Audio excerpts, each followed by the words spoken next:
The air in the Hart Senate office building was stale, recycled, and thick with the electric hum of high-stakes tension. It was a specific kind of atmosphere, a mixture of expensive cologne, nervous sweat, and the ozone smell of overheating television cameras. To the uninitiated, it looked like just another committee hearing. To the veterans, the sharks in three-piece suits lining the walls, it felt like a gladiator pit just before the lions were released.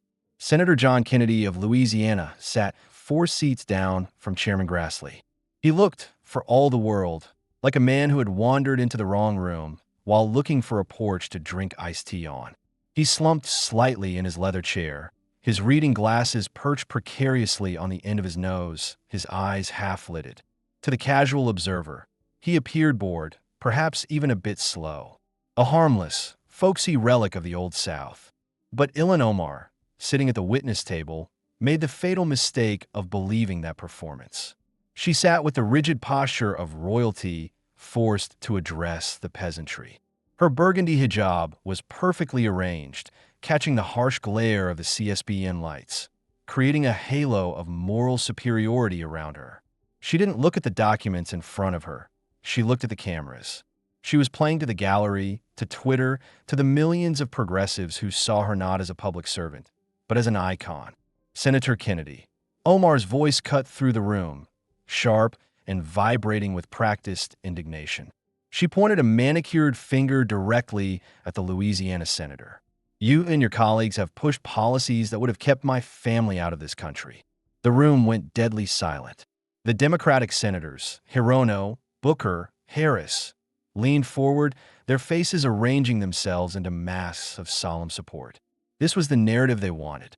The victim, the refugee, the face of a new America standing up to the old guard. Kennedy didn't flinch. He didn't even blink. He just watched her with an expression of patient, almost bovine curiosity, his fingers steepled gently in front of his lips. Your rhetoric about vetting refugees, Omar continued, her voice rising in pitch, finding its rhythm. About extreme vetting, about treating people fleeing war zones as security threats. That kind of language has real consequences. She paused for effect. It was a theatrical pause, timed perfectly for the evening news soundbite. She scanned the Republican side of the dais, her eyes cold, dismissing them as bigots before they had even opened their mouths. You don't understand what it's like to flee persecution, she lectured, her tone dripping with disdain for the men sitting above her. To spend years in a refugee camp, to watch your family suffer, and then to come to a country that promised refuge, promised safety, promised opportunity, only to be treated as suspicious, as less than, as a threat. In the press gallery, shutters clicked furiously. Click, click, click, click, capturing the moment. The defiant heroine. I am tired, she declared, and for a second, the mask slipped, revealing not exhaustion, but a simmering, arrogant fury. Tired of having my patriotism questioned, of having my loyalty questioned, of being told that because I am Muslim, because I am black, because I am an immigrant, that somehow I have divided loyalties. Behind her, a few staffers nodded vigorously. A ripple of scattered applause broke out from the public seating area. Young activists in I Stand with Ilhan t-shirts. Bang! Chairman Grassley's gavel hit the wood with a sharp, dry crack that severed the applause instantly. The gallery will be in order, Grassley grumbled, his voice like gravel in a mixer. Representative Omar, thank you for that testimony. We'll proceed to questions. Senator Kennedy. The camera lens swiveled. The focus shifted from the firebrand to the old man from Louisiana. Kennedy took his time. He adjusted his microphone. He smoothed a piece of paper on the desk. He looked like he was preparing to order a ham sandwich, not interrogate a sitting member of Congress. Ms. Omar, Kennedy began. His voice was a slow, warm river of molasses, thick with the drawl of the Deep South. It was a disarming voice, a friendly voice. I appreciate your passion. I surely do. He smiled, a genuine, crinkly-eyed smile that didn't quite reach the predatory sharpness of his pupils. And I want you to know I heard what you said about your family's refugee experience. Omar's expression softened, just a fraction. Her shoulders dropped an inch. She thought she had won. She thought the racism card had worked, that he was backpedaling, afraid of the optics of attacking a refugee woman of color. Hook, line, and sinker, Kennedy thought. But, Kennedy said, the word hanging in the air like a guillotine blade.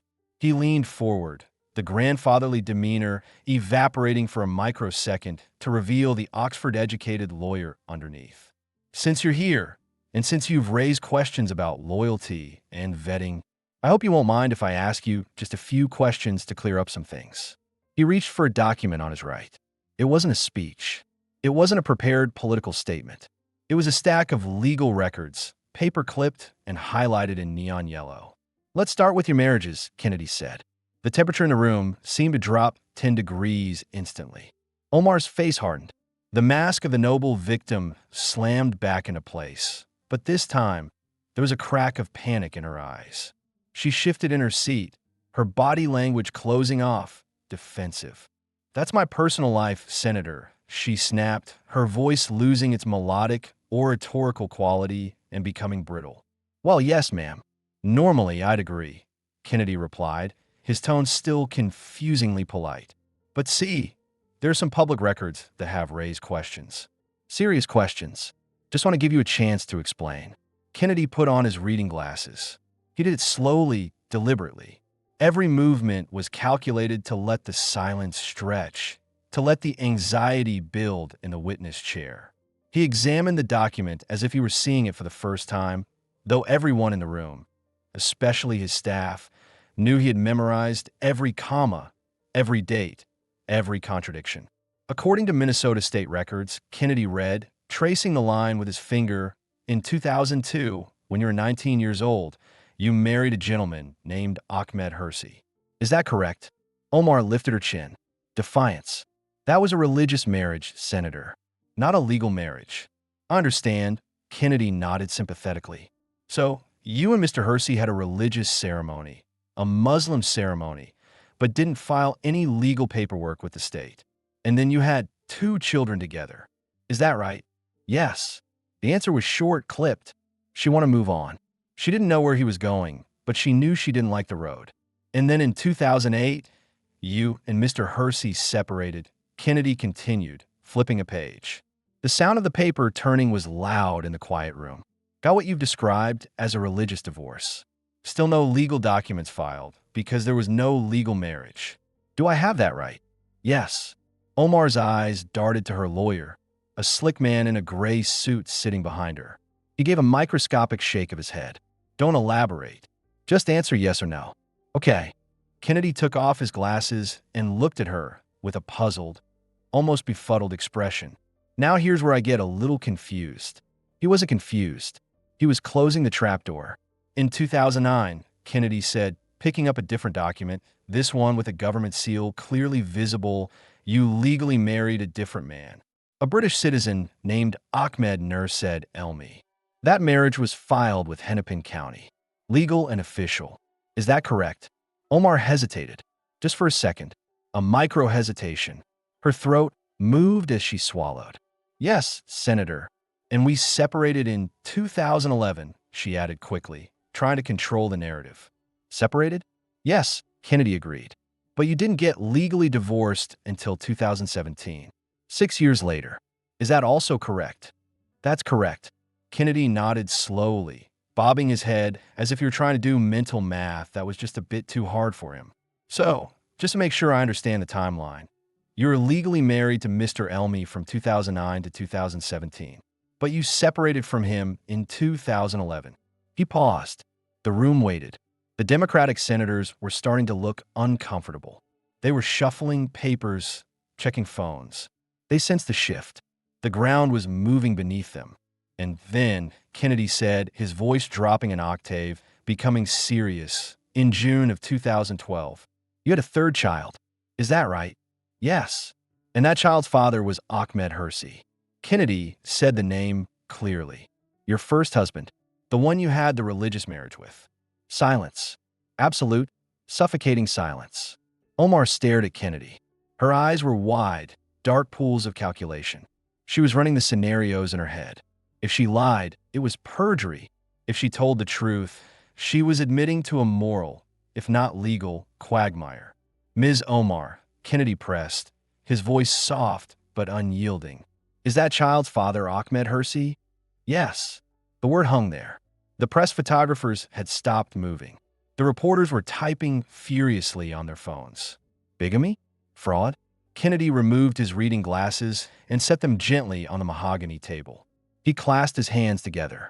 The confused old man act was beginning to fade, replaced by the steel of a prosecutor who had cornered his prey.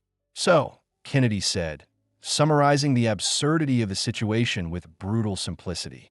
You were sleeping with Mr. Hersi and having his baby while you were legally married to Mr. Elmi. A murmur rippled through the gallery.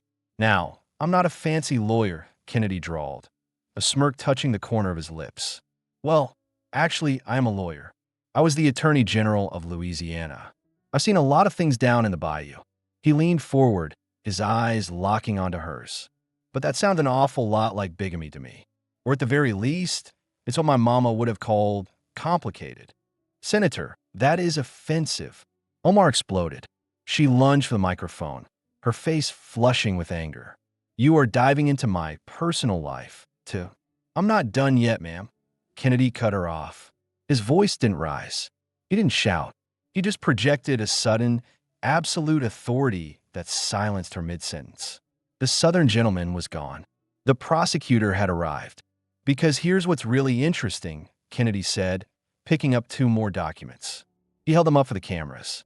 In 2014 and 2015, while you were still legally married to Mr. Elmi, you filed joint tax returns with Mr. Hersi.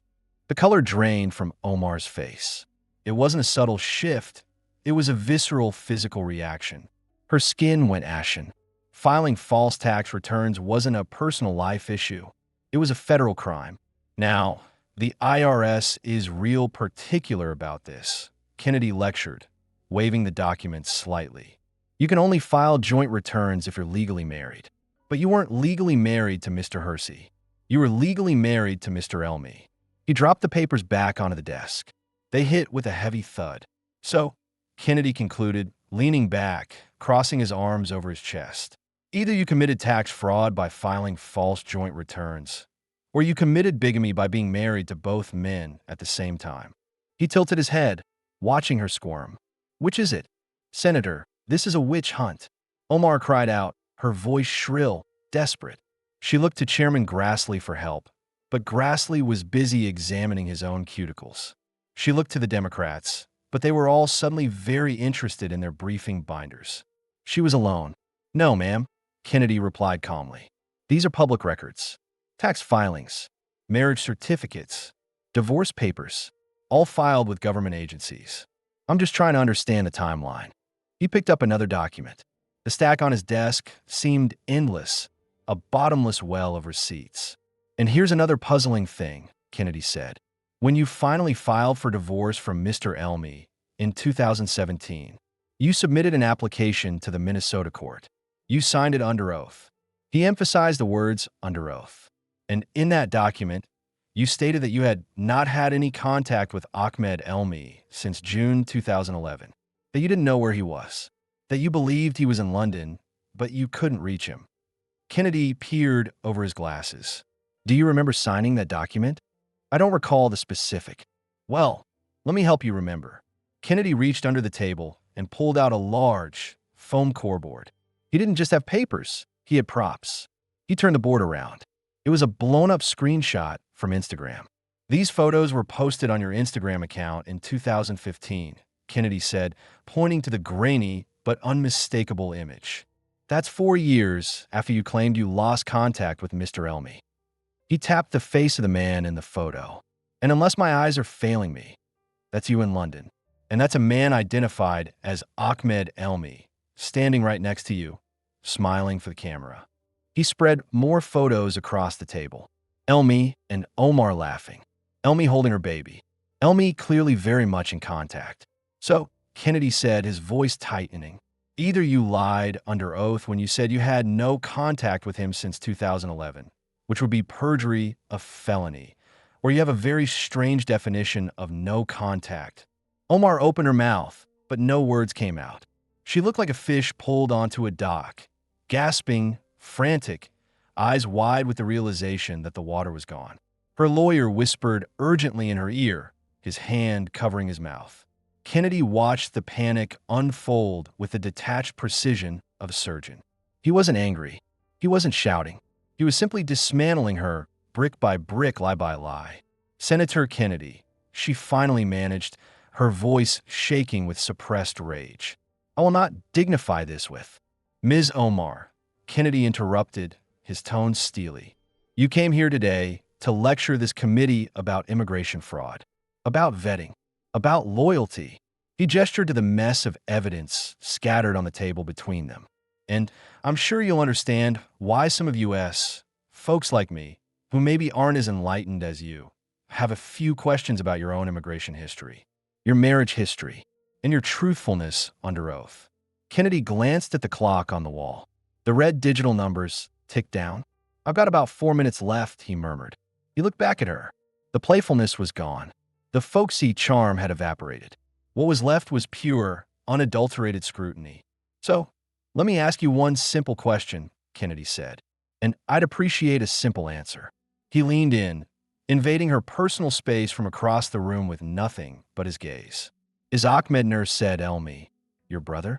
The question hit the room like a grenade. Is Ahmed Nur Said Elmi your brother? The question didn't just hang in the air, it detonated.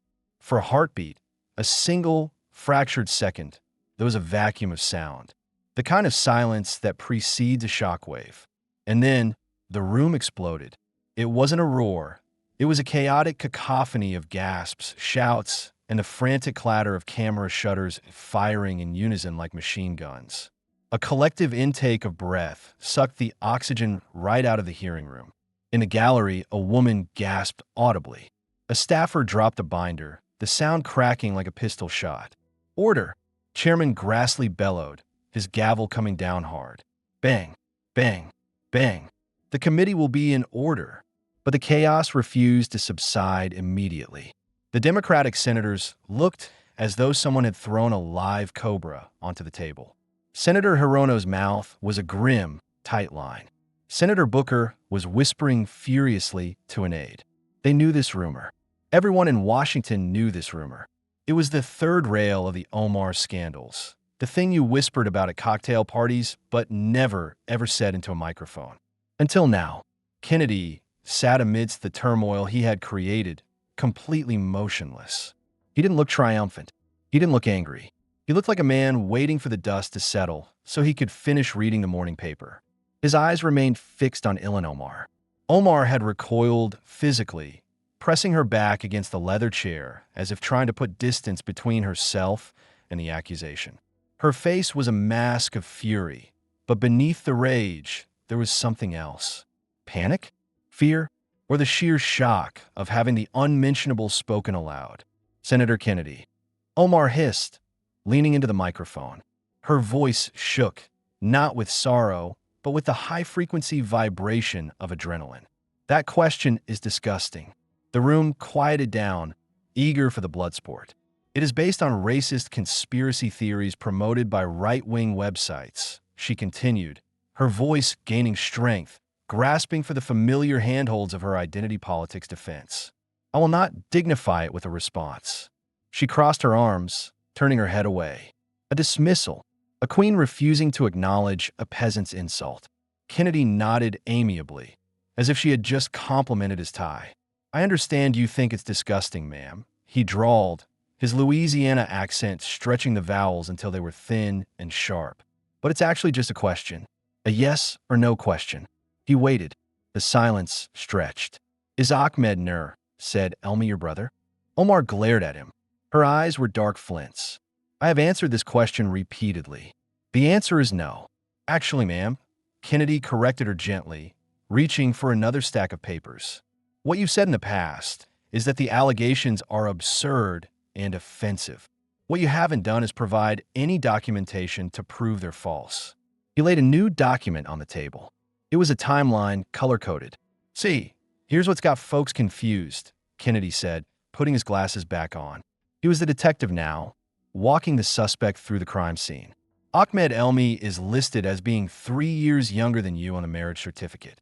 You've said publicly you're the youngest of 7 children. He looked over the rim of his glasses. But if he's not your brother, if he's a stranger you met and fell in love with, why does his birth date align so perfectly with the gap in your family's known sibling chronology? And why did he attend high school in Minnesota at the same time your family was living there, despite you claiming he was a British citizen you met later? Senator, I'm not going to. And both of you attended North Dakota State University, Kennedy pressed on, ignoring her interruption. He was rolling now, a steamroller moving at 5 miles per hour, slow, but impossible to stop. Both lived in Minnesota. In fact, he pulled out a lease agreement. The text was highlighted in neon orange. According to public records, at one point you, Mr. Elmi, your legal husband, and Mr. Hersey, your religious husband, were all using the same address in Minneapolis. Kennedy held up the paper. It was a lease, a mundane, bureaucratic document that suddenly felt scandalous. All 3 of you, Kennedy murmured, living in the same apartment. Omar's jaw tightened so hard the muscles popped visibly beneath her skin. She was a conservative Muslim woman who built her brand on faith and tradition.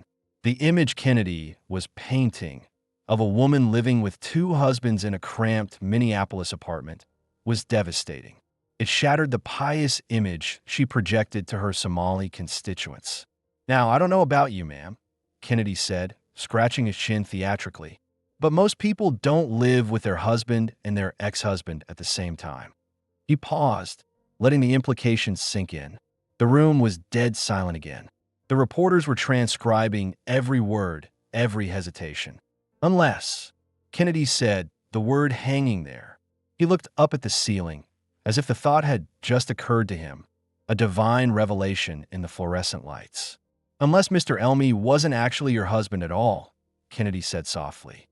Unless he was your brother, and you lived together because you were siblings, and you married him not for love, but to help him get immigration benefits, to bypass the queue, to commit fraud against the United States government. That is a vile accusation. Omar shouted. Her composure was cracking. The cool, articulate politician was dissolving, replaced by someone fighting for their political life. It's a question, ma'am. Kennedy shot back, his voice finally losing its softness.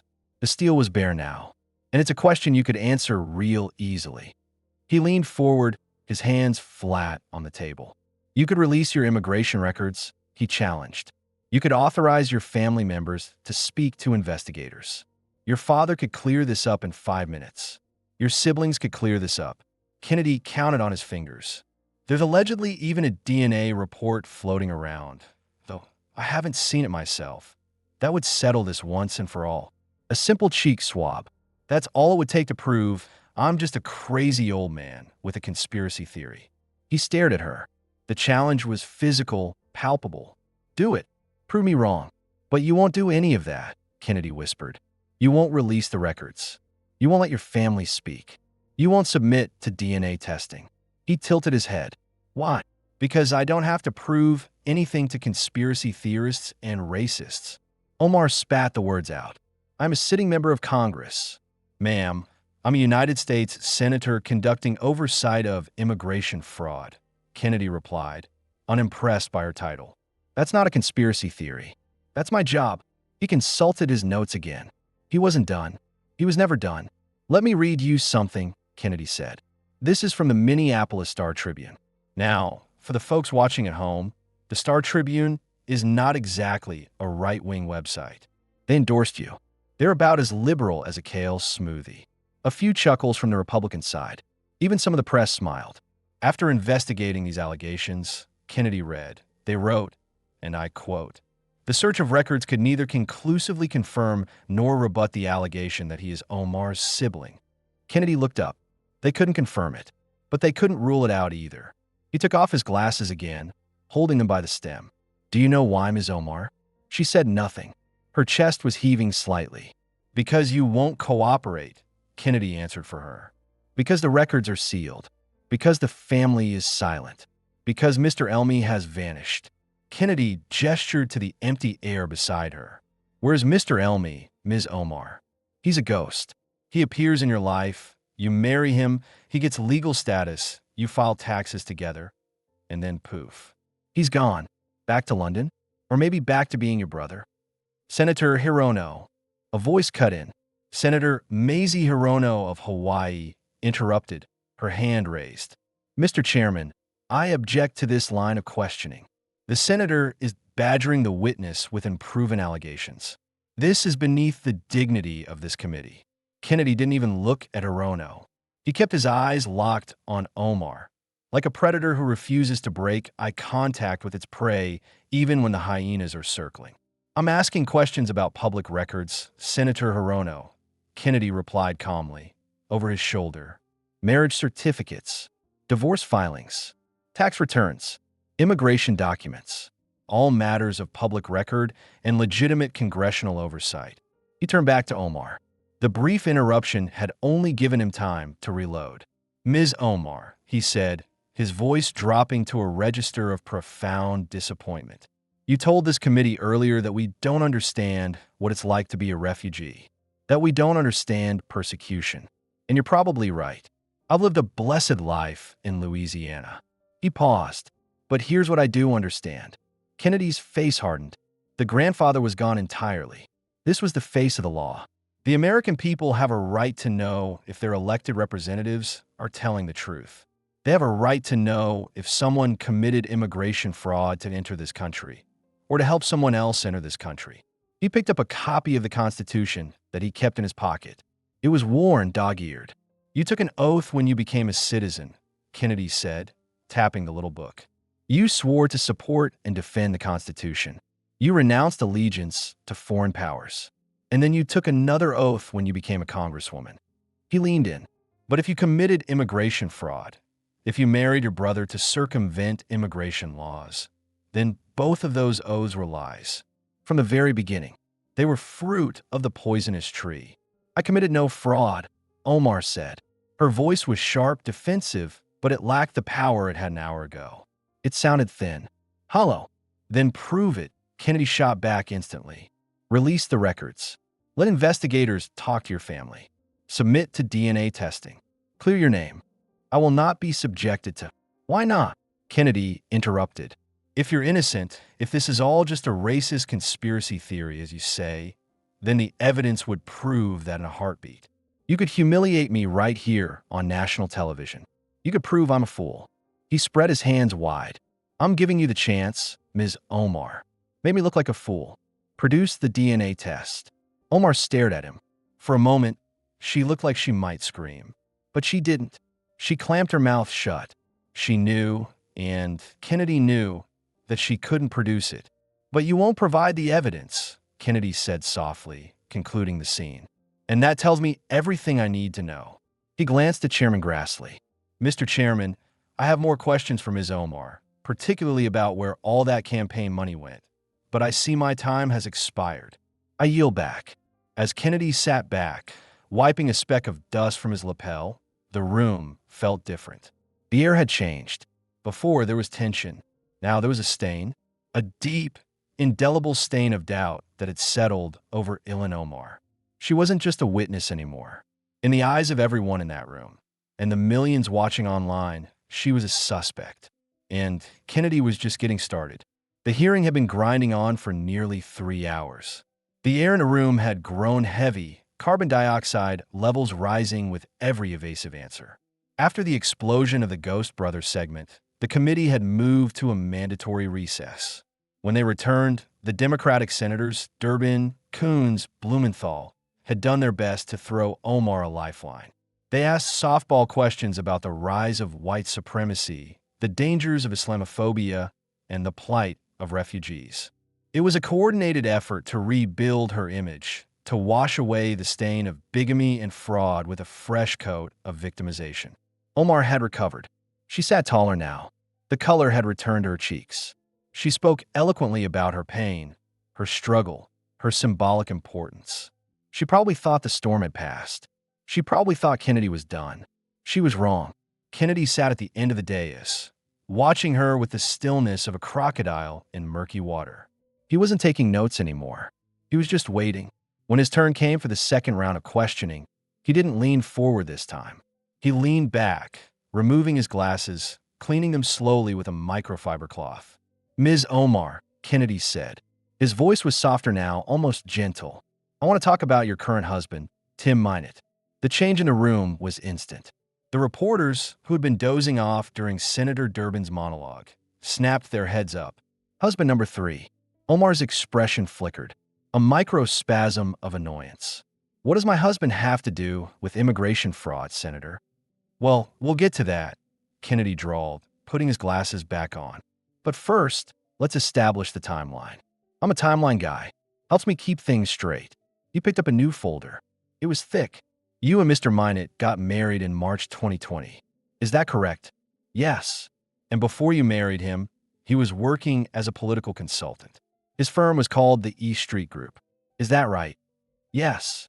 Omar looked bored. This was public knowledge. "His firm provided services to my campaign," she added proactively, trying to get ahead of the story. "Services?" "Yes." Kennedy chuckled dryly. "Let's talk about those services." He opened the folder. It wasn't just paper inside. It was a spreadsheet, printed on 11 by 17 paper, dense with numbers. "According to Federal Election Commission records from 2018 through 2020, Kennedy read, running his finger down the columns, "your campaign paid the East Street Group approximately $2.9 million. He emphasized the number. $2.9 million. Does that number sound right to you? "I don't have the exact figure in front of me," Omar replied mechanically, reciting the line her lawyers had drilled into her. "But our campaign properly reported all expenditures." $2.9 million, ma'am," Kennedy repeated. "That's a lot of walking around money." He looked up, his eyes sharp over the rim of his glasses. "And according to an analysis by the Washington Free Beacon that represented 78% of the East Street Group's total revenue during that period." 78%. Kennedy paused, letting the math sink in. "Essentially," he said, "your campaign wasn't just a client. Your campaign was Mr. Minot's entire business." Omar said nothing. She adjusted her hijab, her eyes fixed on a point somewhere above Kennedy's head. "And those payments, that $2.9 million, made up 56% of your campaign's total expenditures," Kennedy continued. "More than half of every dollar donated to you went to this one firm." He dropped the spreadsheet. "More than half your campaign's spending went to your boyfriend's firm," Kennedy said, stripping away the legalese. "Because he was your boyfriend at the time, wasn't he?" "Senator, the services were legitimate," Omar snapped. "We hired a top-tier firm, too." "I didn't ask if the services were legitimate," Kennedy cut in, his voice like a whip crack. "I asked if he was your boyfriend." The silence returned. Thick, heavy. Kennedy didn't wait for an answer. He reached into his pile of evidence and pulled out a document that looked different. It wasn't a government form. It was a court filing. "Let me read from the divorce filing submitted by Beth Minot," Kennedy said. Mr. Minot's wife at the time. Omar flinched. Bringing the ex-wife into the room was a violation of the unwritten rules of Washington, where infidelity was usually treated with a polite shrug. But Kennedy wasn't playing by Washington rules. She stated, and I quote, "The parties physically separated on or about April 7th, 2019, when defendant told plaintiff that he was romantically involved with and in love with another woman, Ilhan Omar." Kennedy looked up. The room was frozen. "So," he reasoned, "in April 2019, Mr. Minot told his wife he was having an affair with you. Is that correct?" "I'm not going to discuss someone else's divorce," Omar said, her voice icy. "Fair enough," Kennedy nodded. "But let's look at what happened next. I'm interested in the money, ma'am. Follow the money." He spread out a series of charts, bar graphs showing payment spikes. After Mr. Minot confessed the affair in April 2019, your campaign's payments to his firm increased dramatically. Skyrocketed, actually.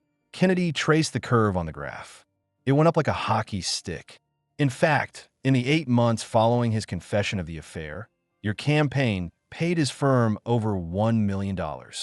Kennedy sat back, crossing his arms. He looked like a disappointed father dealing with a delinquent teenager. "So, let me make sure I understand this scheme," he said. "You're having an affair with a married man.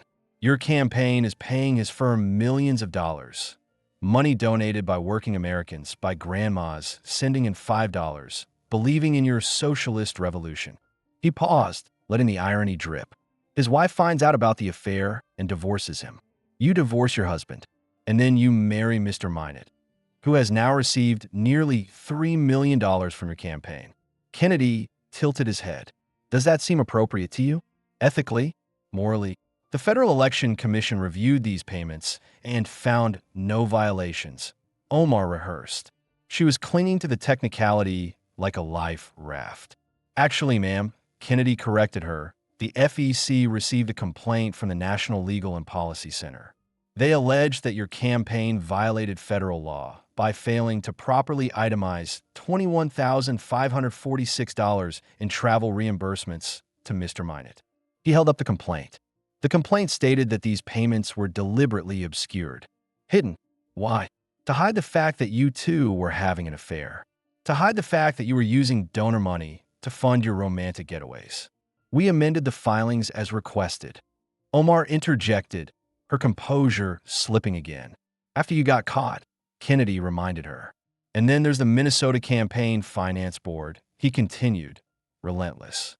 They also investigated your spending, found that you improperly used campaign funds for personal travel.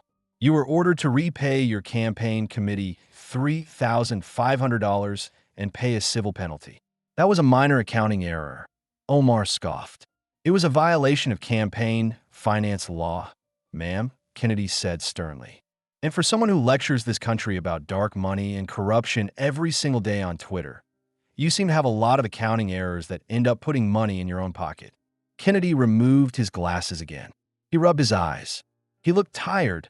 Not physically tired, but tired of the lies. But here's what really interests me, Kennedy said, shifting gears. After you married Mr. Minot in 2020, after all this controversy, he suddenly gets out of the political consulting business. The E Street Group closes down. Too much heat, I suppose. And Mr. Minot starts a new venture, Kennedy said, picking up a glossy printout. A venture capital firm called Rose Lake Capital. My husband is entitled to pursue his business interests, Omar said defensively. Oh, I agree. America is the land of opportunity, Kennedy smiled. But here's the interesting part. He consulted his notes, his brow furrowing. According to court documents filed in South Dakota, Rose Lake Capital had $422.04 in its bank account in early 2024. $400, Kennedy clarified. Not enough to buy a used iPhone. He looked up, his eyes boring into hers. But then, by the end of 2024, according to your own financial disclosure forms filed with the House of Representatives, Rose Lake Capital was worth between $5 million and $25 million. A gasp went through the room. The numbers were staggering. That's quite a growth rate, isn't it? Kennedy asked, his voice dripping with sarcasm. From $422 to $25 million in less than a year. Omar shifted in her seat. She took a sip of water. Her hand trembled slightly. Senator, my husband's business success is... Ms. Omar, do you know what Rose Lake Capital does? Kennedy interrupted. It's a venture capital management firm. Yes, but what does it actually do? Kennedy pressed. Who are its clients? What investments has it made? Where did that $25 million come from? Omar said nothing. Because here's what's curious, Kennedy said, holding up a screenshot of the company's website. The firm's website says it has extensive international ties and expertise in diplomacy, legislation, and politics. But it won't say who its clients are. It won't say where it invests. It's completely opaque. Kennedy leaned forward, his elbows on the table. The old South charm was gone. This was now a national security interrogation. You're a member of Congress, he said, his voice low and dangerous. You sit on the House Foreign Affairs Committee. You have access to classified information. You have influence over U.S. foreign policy.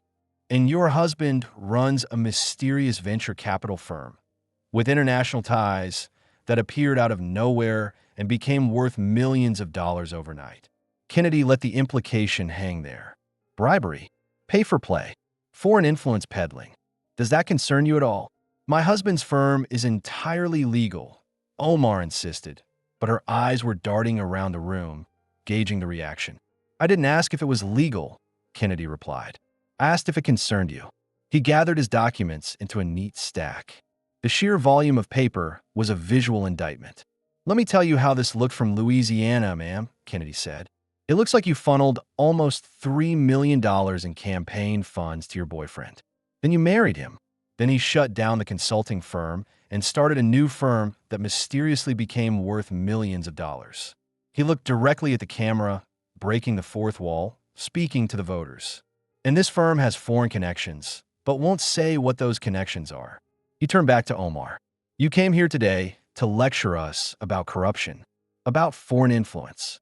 But it seems to me you're running a family business using campaign funds, and your husband is now worth millions through a company nobody can explain. That is a disgusting mischaracterization." Omar shouted. "It's a description of your FEC filings, ma'am," Kennedy shot back calmly. He checked the clock. He had 3 minutes left. "One more thing," Kennedy said. "You mentioned earlier that you were tired of questions about your loyalty. That Republicans question whether Muslim Americans are truly American. Do you remember saying that?" "Yes." "Well, I want to address that," Kennedy said, his voice becoming serious, almost solemn, "because I think it's important. I don't question your loyalty because you're Muslim," Kennedy said clearly. "I question your loyalty because of your actions." He pointed a finger at her, not in anger, but in accusation. "Because you possibly committed immigration fraud with your brother. Because you funneled campaign money to your boyfriend. Because you enriched your family while claiming to fight corruption." He paused. "This isn't about your religion, Ms. Omar. This is about your conduct. And hiding behind accusations of Islamophobia doesn't change the math." He tapped the spreadsheet. $2.9 million. Tax fraud. Bigamy allegations. Mysterious millions from foreign sources. "The American people aren't bigots, Ms. Omar," Kennedy said softly. "They just know a grift when they see one." The room was completely silent. Even the air conditioning seemed to have stopped. "I yield back, Mr. Chairman." Kennedy leaned back, his face unreadable. Omar sat frozen, her lips pressed into a thin white line. She had expected a debate about policy. Instead, she had been subjected to a forensic audit of her life, and the numbers didn't add up. An hour later, the hearing room felt smaller now. The air was heavy, used up. The oxygen had been replaced by the invisible, suffocating weight of accumulation. First the marriage fraud, then the tax fraud, then the campaign money laundering. The sheer volume of allegations was beginning to press down on Ilhan Omar like a physical load. She sat lower in her chair. Her lawyers had stopped whispering. They were just staring at their notepads, drawing circles, waiting for the clock to run out. Kennedy, however, looked fresh. He had sipped a diet soda during the break, adjusted his tie, and returned with a new stack of documents. This stack wasn't thick with financial spreadsheets. It was thin, but it was radioactive. "Ms. Omar," Kennedy began, his voice devoid of the earlier sarcasm. It was somber now. "I want to talk about September 11th, 2001. Omar's eyes snapped up. Her expression instantly shifted from boredom to a guarded, prickly defense mechanism. She knew this terrain. She had walked this minefield 1,000 times. "On March 23, 2019, Kennedy continued, "you gave a speech at a Council on American Islamic Relations, CARE, event in Los Angeles. Do you remember that speech?" "I've given many speeches, Senator," she deflected coolly. "I'm sure you have. But this was a particularly memorable one." Kennedy didn't look at his notes. He didn't need to. Every American over the age of 30 knew the words he was about to say. "Let me refresh your memory. You said, and I quote, CARE was founded after September 11th because they recognized that some people did something and that all of us were starting to lose access to our civil liberties." Kennedy let the silence stretch for 3 seconds. "Some people did something," he repeated. The words tasted like ash in his mouth. "That's how you describe September 11th. Is that correct?" "Senator, that quote has been taken completely out of context," Omar recited instantly. "It was the standard offense. The automatic shield. I was discussing the civil liberties implications for Muslims in America." "I've read the entire speech, ma'am," Kennedy replied softly. "Multiple times. The context doesn't help." He leaned forward, clasping his hands. You described the worst terrorist act in American history, an attack that killed 2,977 people, as some people did something. Kennedy's voice remained calm, but there was a jagged edge to it now.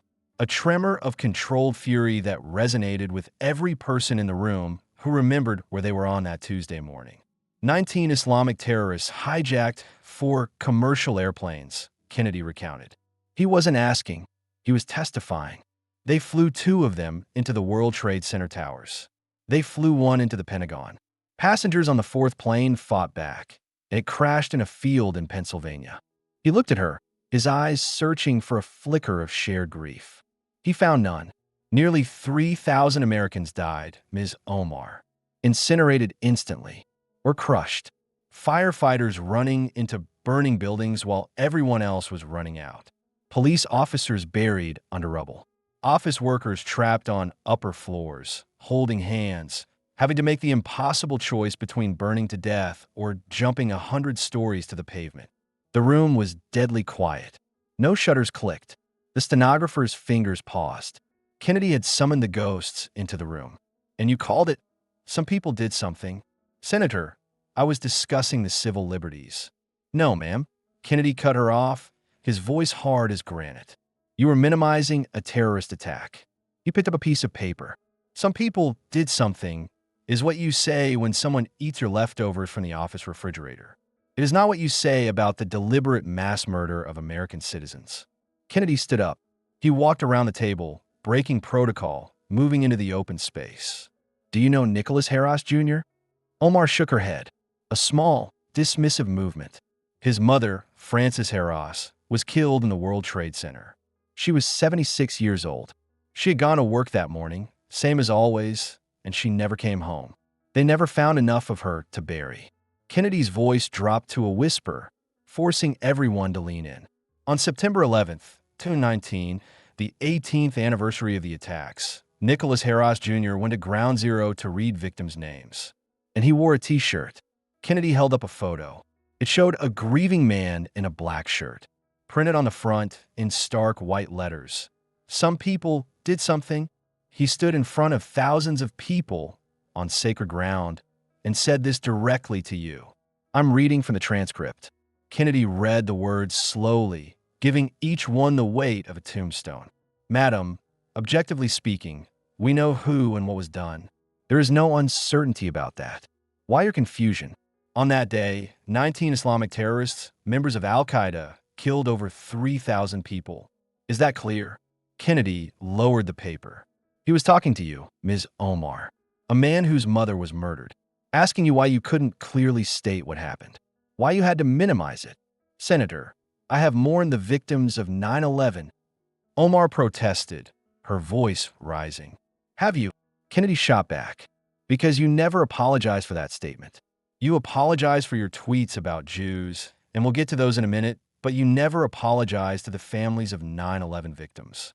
I will not be lectured on. And here's what makes it worse.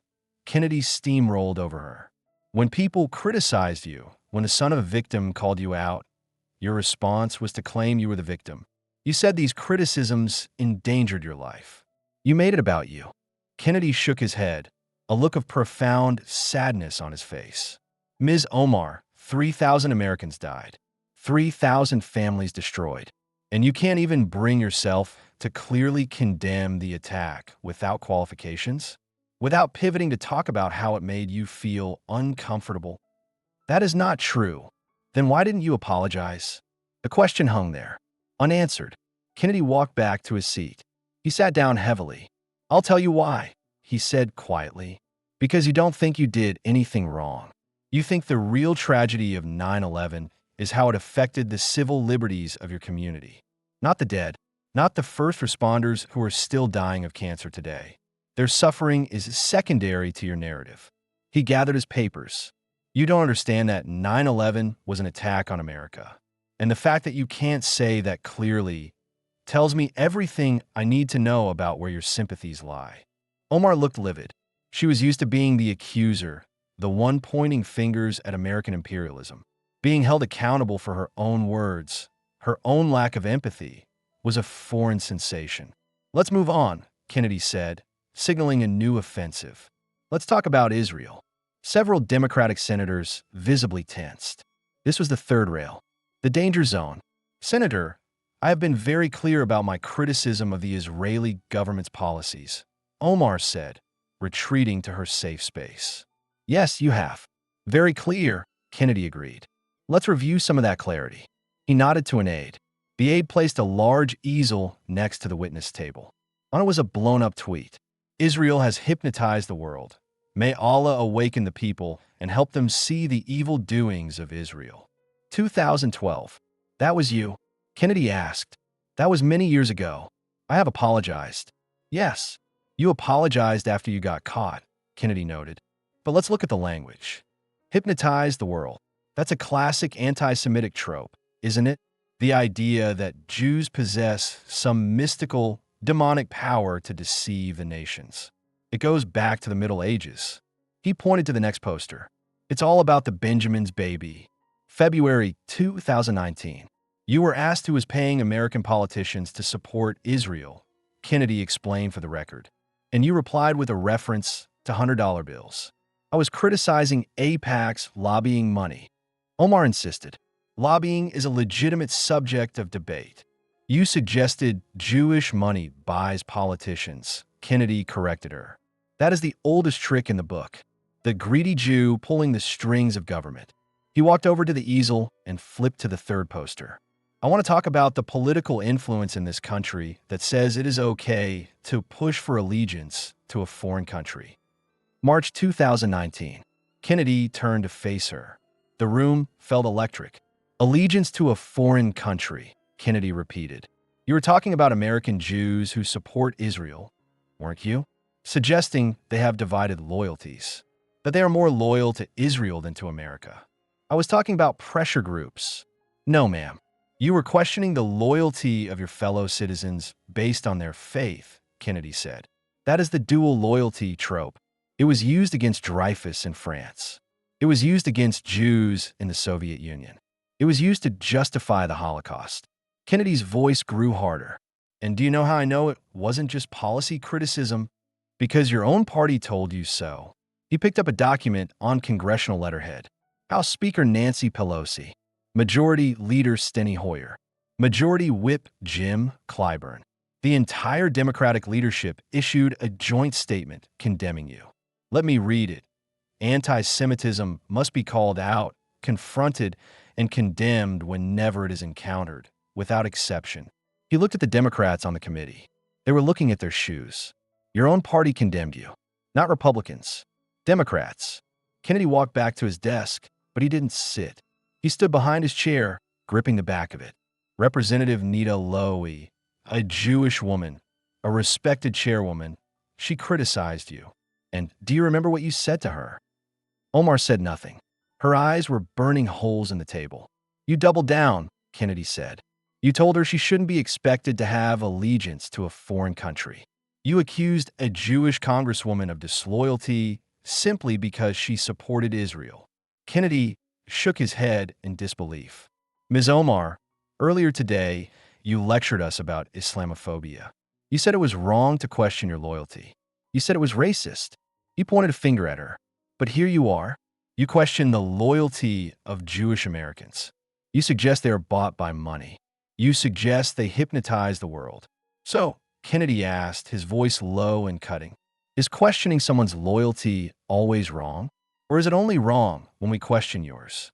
I have Jewish friends, Omar blurted out. I work with Jewish groups. Kennedy actually laughed. A short, bitter bark of a laugh. That's the some of my best friends are black defense, ma'am.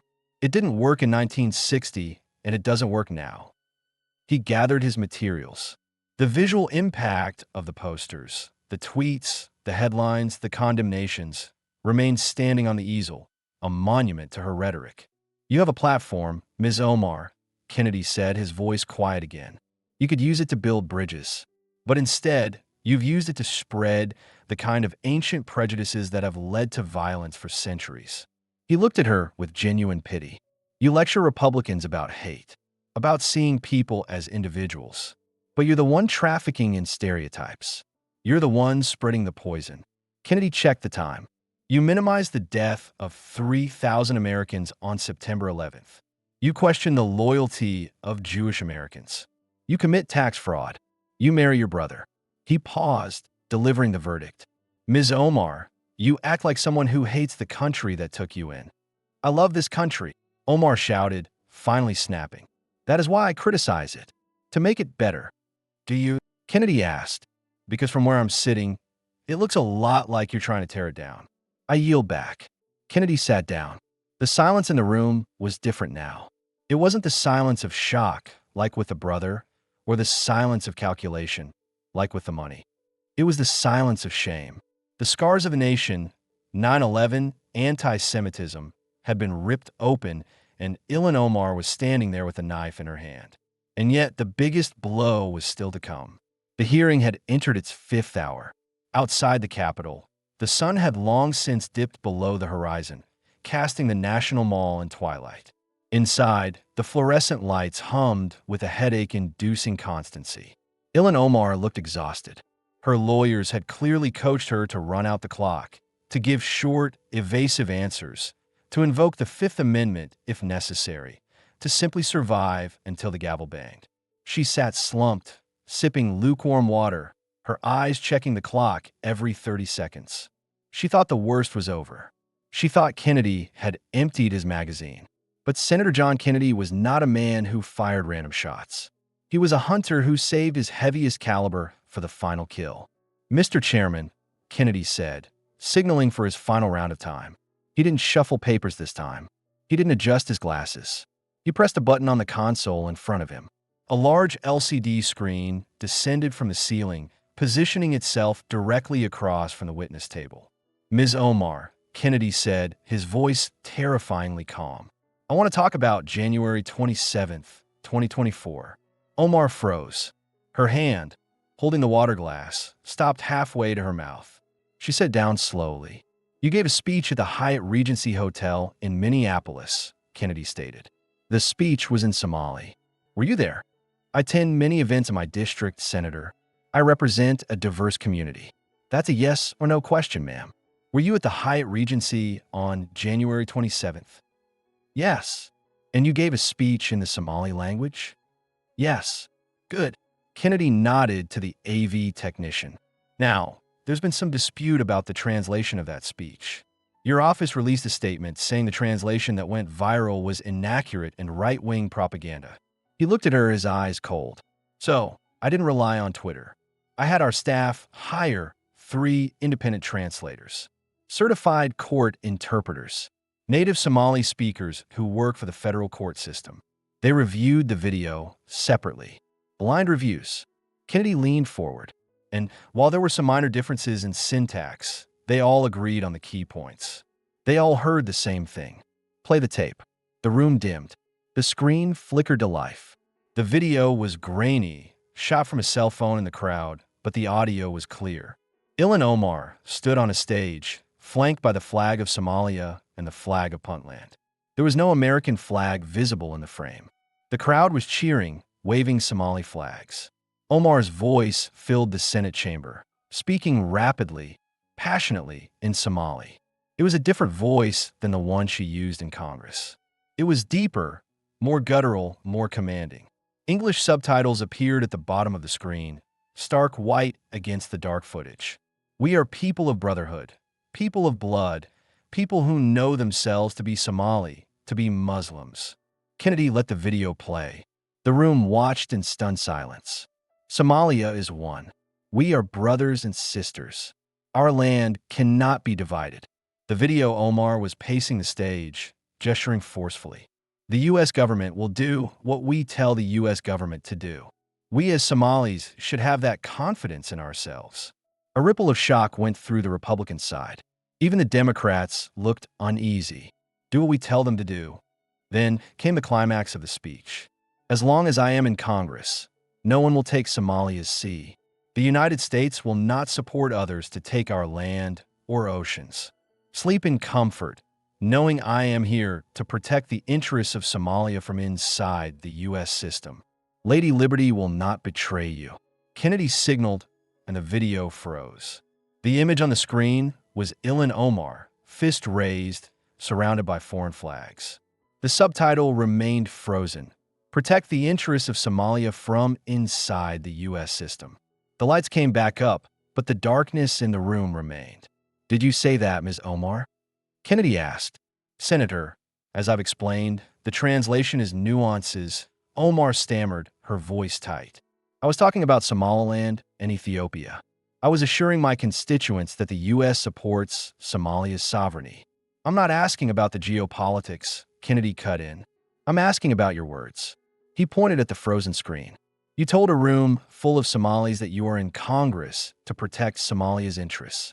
Not American interests. Not Minnesota's interests. Somalia's interests. I was speaking as a Somali American about U.S. policy in the Horn of Africa. No, ma'am, Kennedy corrected her. You said, the U.S. government will do what we tell the U.S. government to do. He let the pronoun hang there. We. Kennedy stood up. He walked to the center of the room. Who is we? Ms. Omar. Because in that speech, you weren't speaking as an American. You were speaking as a Somali. You identified yourself as people of blood. You said, one of your own sits in Congress. He turned to face her, his posture rigid. You were identifying yourself as a foreign agent operating inside the U.S. system. Those are your words. Inside the system. That is a malicious interpretation. Omar shouted, sweat beading on her forehead. I am a proud American citizen. Are you? Kennedy asked softly. He pulled a small, worn booklet from his pocket. The U.S. Constitution. Ms. Omar, when you became an American citizen, you took an oath. You stood in a room, raised your right hand, and you swore a solemn vow. Kennedy opened the book and read, his voice resonating like a church bell. I hereby declare on oath that I absolutely and entirely renounce and abjure all allegiance and fidelity to any foreign prince, potentate, state, or sovereignty, of whom or which I have heretofore been a subject or citizen. He looked up. You swore to renounce allegiance to Somalia. You swore to have no fidelity to a foreign state. He pointed back at the screen. But there you are, declaring your allegiance, promising to use your power as a U.S. Congresswoman to protect the interests of the country you supposedly renounced. I was advocating for U.S. policy. You were advocating for Somalia. Kennedy roared, his voice finally breaking its calm tether. You didn't mention the American Constitution in that speech. You didn't mention American security. You talked about our land, our oceans, our blood. Kennedy walked back to his desk, grabbing another document. And I'm not the only one who noticed, he said, regaining his composure. Rhoda Elmi, the Deputy Minister of Foreign Affairs for Somaliland, a diplomat, a woman from your own region, she posted about your speech. Kennedy read the quote. The language she employed was regrettably unbecoming of both the office she holds and the constituents she represents. Her expressions were lacking in common decency and revealed a significant lack of understanding of basic facts. That's a foreign official telling you that you are a disgrace to your office, Kennedy said. He picked up another paper. Congressman Tom Emmer, your colleague from Minnesota, the majority whip. He said your speech was a direct violation of your oath of office. He said you should resign in disgrace. Governor Ron DeSantis went further, Kennedy noted. He called for you to be denaturalized and deported. Now, I don't know if I'd go that far immediately, Kennedy said, but I understand his anger. Because if you came to this country under false pretenses, if you committed immigration fraud to get in, and now you're using your position to advance a foreign government's interests. He leaned in. Then maybe you shouldn't be a citizen at all. Omar's lawyers were frantically whispering to her now. Stop talking. Don't answer. He's building a treason case. But Kennedy wasn't asking questions anymore. He was closing the case. You know what strikes me, Ms. Omar?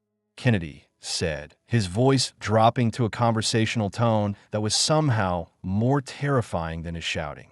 Earlier today, you lectured this committee about dual loyalty.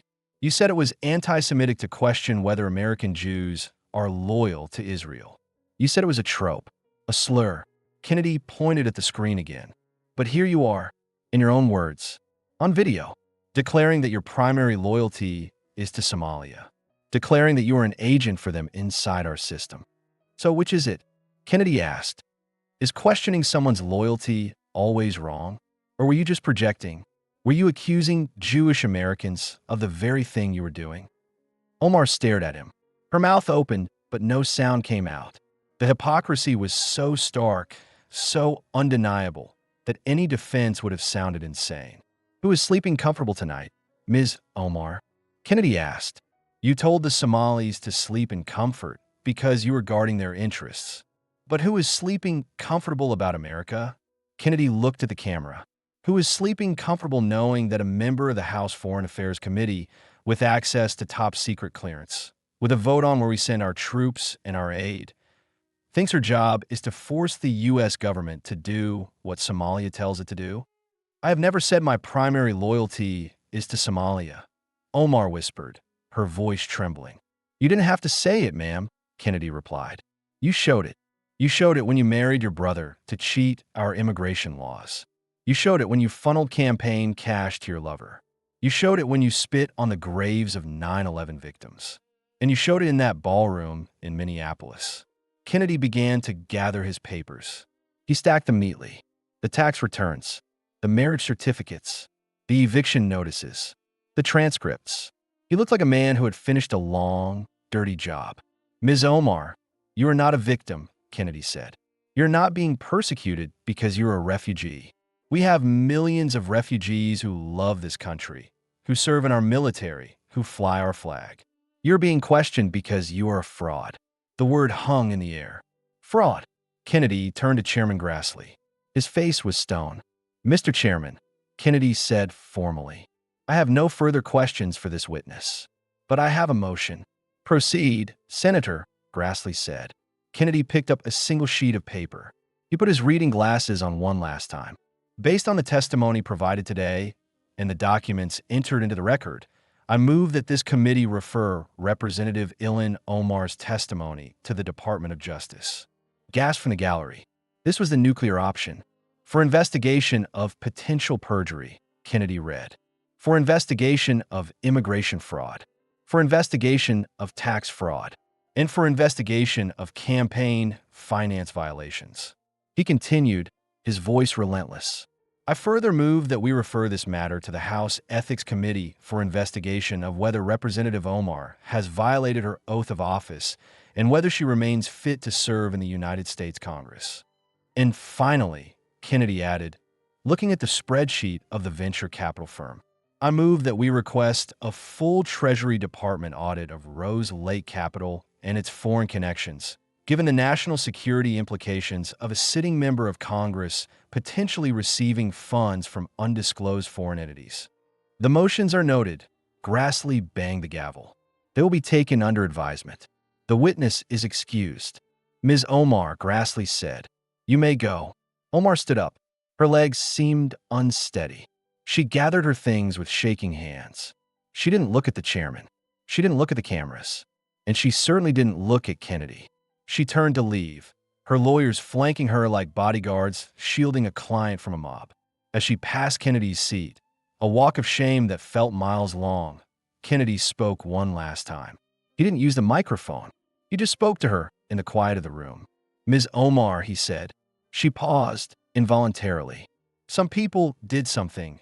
Kennedy quoted her own words back to her. He smiled, but there was no warmth in it. Only the cold satisfaction of justice. Well, Ms. Omar, today, some person did something. Some person came before this committee and showed us exactly who she is. And all of us. Kennedy gestured to the silent room, to the flag standing in the corner. All Americans.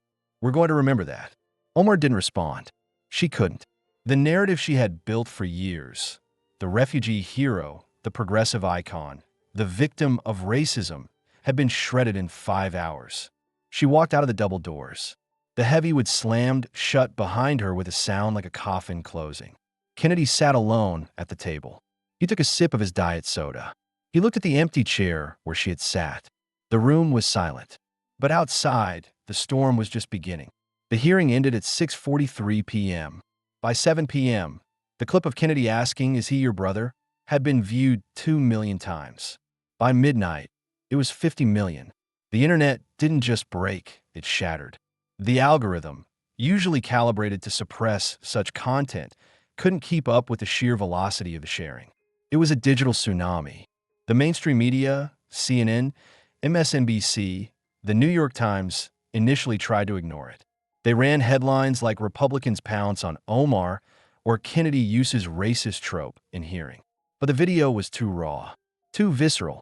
You didn't need a law degree to see the panic in Ilhan Omar's eyes when Kennedy produced the lease agreement. You didn't need to be a forensic accountant to understand that $2.9 million to a boyfriend was a grift. And you certainly didn't need a translator to feel the betrayal in that Somalia First speech. For 3 days, the Democratic Party leadership held its breath. Nancy Pelosi was chased down a hallway by a Fox News reporter asking if she supported a member of Congress who pledged allegiance to a foreign state.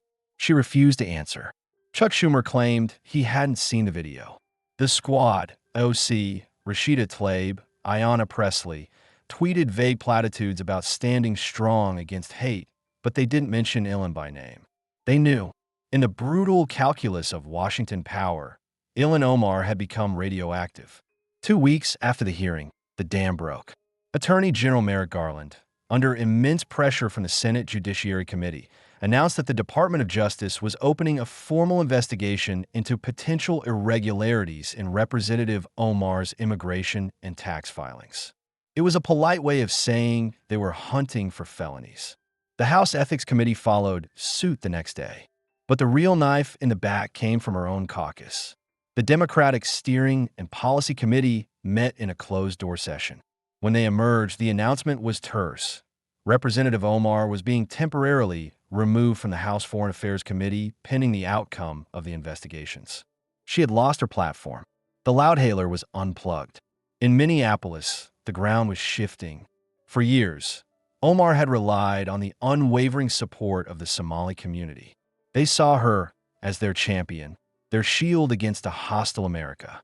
But Kennedy's questioning, specifically about the brother and the money, had planted a seed of doubt that was growing into a forest of anger. A challenger emerged. Abdi Warsame wasn't a Republican. He was a Democrat, but he was a different breed. A former Marine Corps infantryman who had served 2 tours in Afghanistan. A man who walked with a limp from an IED blast in Kandahar. His first campaign ad aired 3 weeks after the hearing. It didn't mention Omar.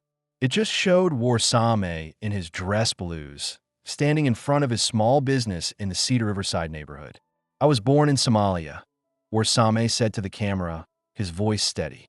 "But I was reborn in America." He touched the eagle, globe, and anchor on his uniform. "I didn't take an oath to protect Somalia's interests. I took an oath to protect the Constitution. I bled for that oath. And I will never, ever put another flag above this one." The ad ended with a simple slogan, "Warsame, America First."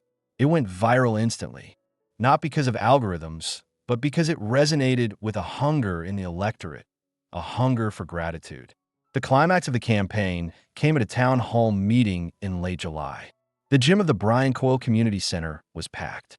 The air conditioning had failed, and the room smelled of sweat and tension. Omar stood on the stage, looking diminished. The arrogance of the hearing room was gone, replaced by a frantic, cornered energy. She was shouting about right-wing conspiracies and Islamophobia, but the applause lines weren't landing. The crowd was restless. "Why didn't you tell us about the tax returns?" a woman shouted from the back. "Why is your husband rich while we are poor?" a young student yelled. "Did you marry your brother?" The question floated out from the crowd, followed by nervous laughter. Omar gripped the podium. "These are lies. These are attacks on our community. They hate us because we are strong." "No, they don't." The voice cut through the noise. An elderly man stood up in the second row. He was leaning on a cane. He wore a faded cap that read U.S. Army veteran. The room went quiet. In Somali culture, you listen to the elders. "Ms. Omar," the old man said. His accent was thick, but his English was precise. "I came to this country with nothing. Just like you. I froze in the winters. I worked 2 jobs. I was grateful." He pointed a shaking finger at her.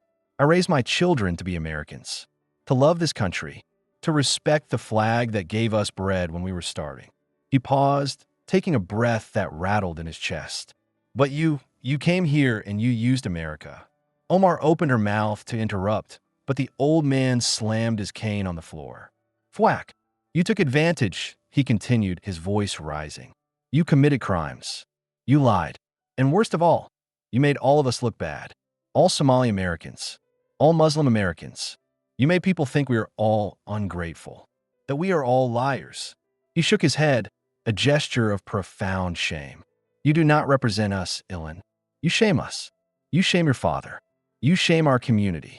The silence held for a second, and then someone started clapping. Then another. Then the whole room. It wasn't polite applause. It was a release. A purging. The community was cutting out the rot. Omar left the stage early, flanked by security, her head down. She knew it was over. On primary night, the result wasn't even close.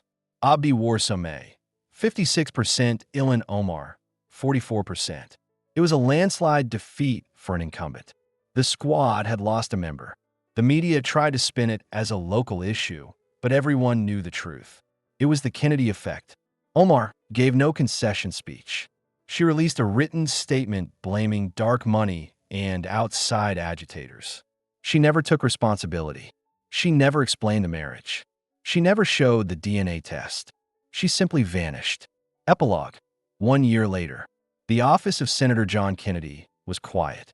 The sun slanted through the blinds, illuminating the dust motes dancing in the air. On his desk, amidst the piles of legislation and legal pads, sat a framed photograph of the hearing. It wasn't a picture of him. It was a picture of the empty chair where Ilhan Omar used to sit. A reporter from The Atlantic sat across from him. They were doing a retrospective piece on the hearing that changed politics. Senator, the reporter asked, pen poised, do you feel vindicated? Kennedy looked out the window at the Capitol dome. He didn't smile. The folksy character was nowhere to be seen. Vindicated? Kennedy mused. No, son, I don't feel vindicated.